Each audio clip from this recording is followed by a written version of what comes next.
나는 부강이야, 강한 브랜드야 라고 생각하고서 창업을 대부분은 하시겠죠. 그중에 대부분은 사실 부약이거든요. 내 브랜드가 부강인지 부약인지 객관적으로 검증을 해야 돼요. 목은 바꾸는 게 어렵고요. 이제 점포 계약 기간도 남을 수 있고 권리금도 받고 나가야 되고 하니까 해서 브랜드를 바꾸는 게 그나마 현실적인 방법이다. 요즘 프랜차이즈 대표들도 자기가 만든 브랜드를 자기가 업종 변경을 하고 있어요. 이 트렌드는 이제 바뀌는 건 상수다라고 보셔야 될 것 같아요.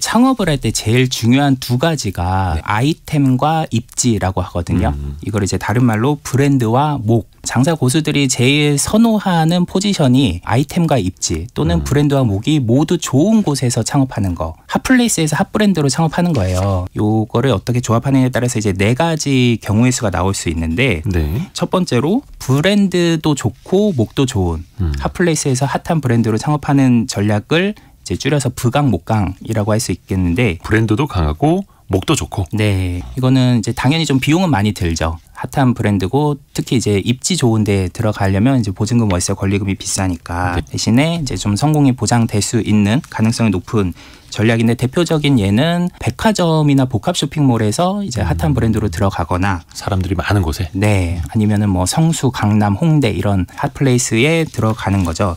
이런 데는 뭐 유동인구가 워낙 좋으니까 잘 될 수밖에 없고요. 두 번째는 이제 브랜드는 강한데 목은 안 좋은데, 이거는 이제 숨은 맛집이라고 볼 수가 있어요. 그러니까 숨은 맛집이랑 어떤 의미예요? 그러니까 골목 상권 같은데 유동인구가 많지 않은 그런 골목길에 맛있는 맛집을 운영하시는 분들은 브랜드는 강한데 목은 약하다고 볼 수 있는 거죠. 근데 이거는 아무나 하기는 어려운 전략이고요. 이제 복권에 당첨되는 수준의 로또 전략이라고 볼 수가 있어요. 브랜드가 강해도 입지가 좋지 않으면 이것도 난이도가 높은 창업이에요? 브랜드가 여간 강하지 않고서는 입지가 안 좋은 곳에서 이렇게 두각을 나타내기가 어렵겠죠. 결국 사람들이 이제 찾아오게끔 해야 되니까요. 그렇죠. 이런 데서 창업을 할 수가 있지 뭐 싶은데 막 사람들이 줄 서서 먹는 가게들이 있거든요. 신기하게도 있어요. 네, 정말 이제 초고수들이거나. 세 번째랑 같이 말씀을 드리겠는데, 이제 세 번째는 부약, 목약이거든요. 브랜드도 약하고 목도 약한 대부분의 동네 가게들이 여기에 이제 해당이 될 것 같아요. 좀 창업 비용이 부족하니까 싼 데 찾아가다 보면은 이제 C급 상권, 동네 주택가 상권으로 이제 밀려나게 되는 건데, 여기서 자기는 처음에 창업을 할 때 내 브랜드가 엄청 인기가 많을 거야, 나는 부강이야, 강한 브랜드야 라고 생각하고서 창업을 대부분은 하시겠죠. 전재산 바쳐서 창업을 하실 텐데 그중에 대부분은 사실 부약이거든요.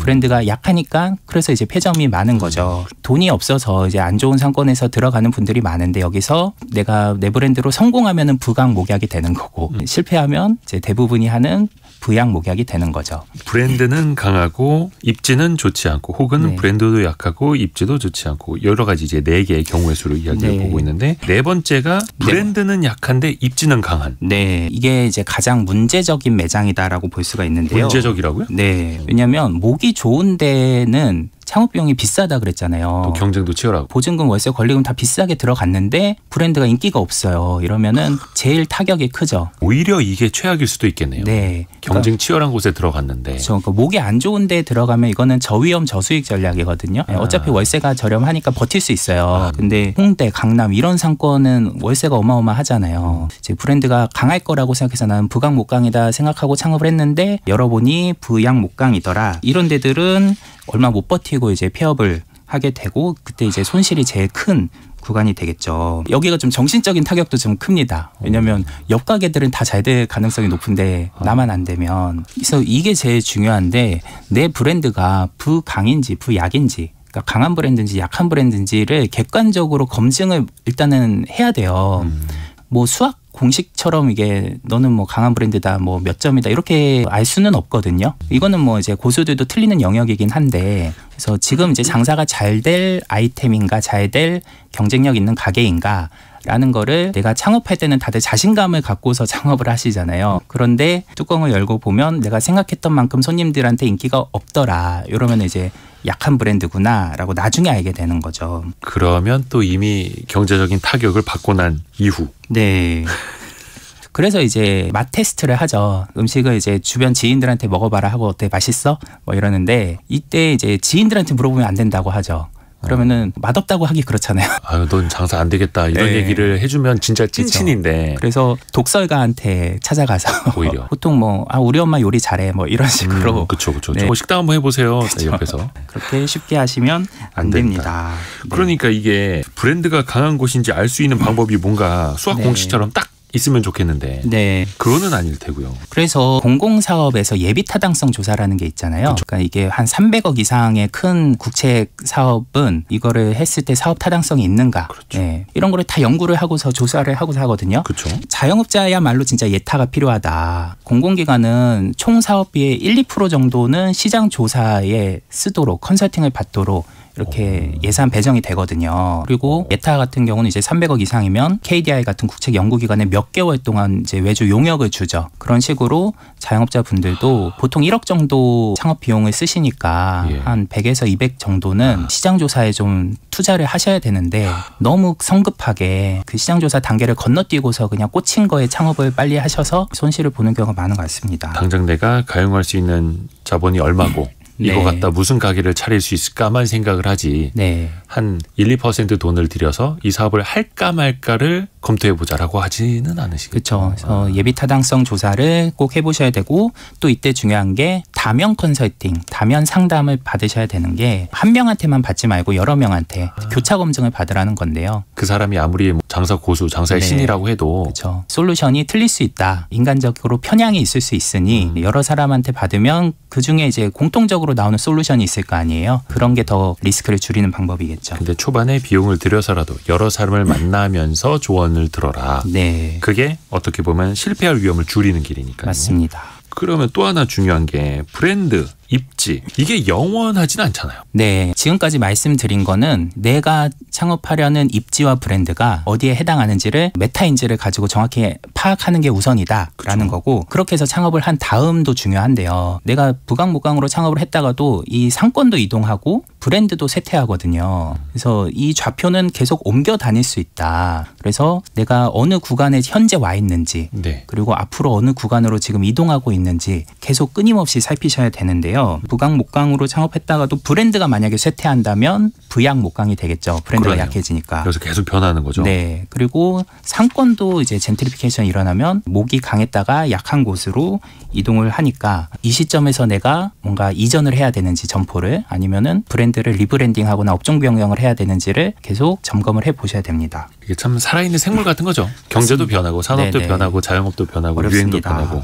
이게 사실 우리가 그러면 포지션별로 뭐든지 다 영원히 잘 되는 건 없으니까 아니면 또 약점도 보완을 해야 될 테고 하나하나 그 4분면에서 따져볼게요. 일단 브랜드도 강하고 입지도 강하다.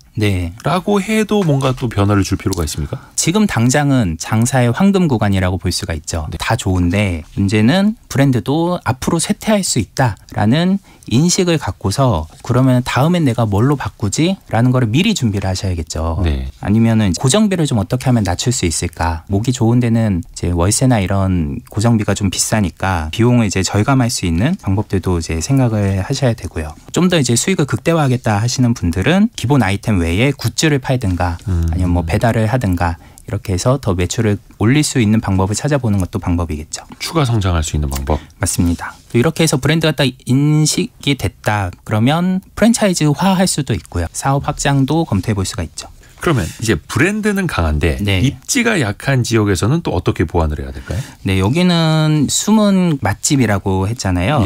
여기가 사실 제일 어쩌면은 제 로또 전략이에요. 이건 로또 맞은 거예요. 왜냐하면 입지가 약하면 월세가 싸거든요. 근데 이제 이미 브랜드는 이제 사람들한테 강하니까. 인기가 있다. 고정비가 낮은 상태에서 수익이 극대화될 수 있는 거죠. 약간 골목대장이 되는 맞습니다. 느낌이네요. 근데 이런 것도 확장 이전을 한다면 더 목 좋은 데로 들어간다면 더 잘 될 수도 있겠죠. 약간은 이제 한번 도전을 해봄직한. 맞습니다. 그래서 이거는 약간은 거쳐가는 단계일 수도 있는데 처음에 이제 동네 상권에서 내가 이제 비용 맞춰서 창업을 했는데 생각보다 반응이 좋다.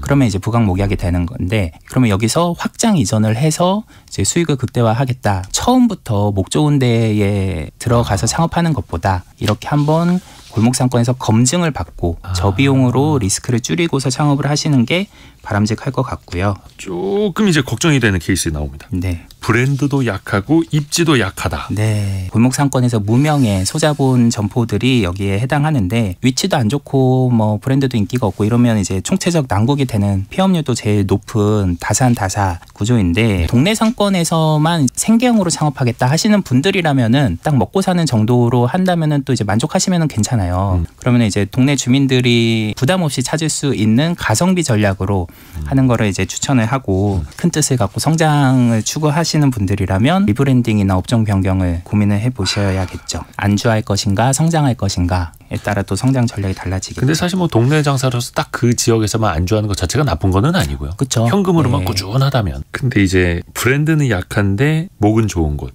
네. 이게 사실 이제 최악이라고 하셨잖아요. 문제적 매장. 네. 어떻게 해야 됩니까?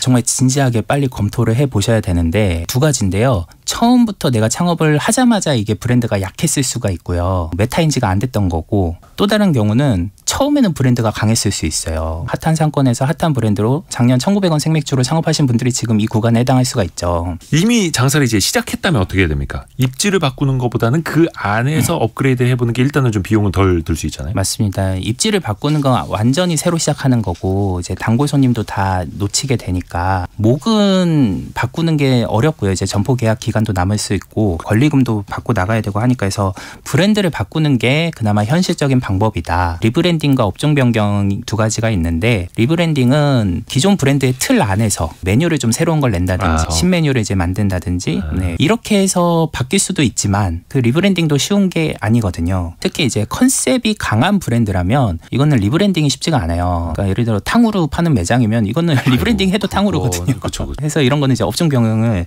해야 되는데 그래서 요즘 프랜차이즈 대표들도 자기가 만든 브랜드를 자기가 업종 변경을 하고 있어요. 예전에 이제 고깃집 하던 프랜차이즈 대표가 예전에 가맹점 한 150개까지 늘었다가 요즘 고깃집들이 그릴링 해주는 고기 구워주는 서비스가 인건비가 많이 들어서 그쵸. 수익이 저조하거든요. 또 예전만큼 회식도 안 하고 그러니까 고깃집을 요즘은 한식 주점으로 이제 바꾸고 있습니다. 이렇게 이제 업종 변경을 하니까 뭐 매출이 또 3배가 오르기도 하고요. 중랑구에서 네. 곰탕이랑 냉면을 같이 팔던 50대 여사장님이 계셨는데 네. 이분이 이제 컨설팅을 여러 번 받으셨어요. 그랬더니 공통적으로 솔루션을 받은 게 곰탕이랑 냉면을 같이 팔면 전문성이 없어 보인다.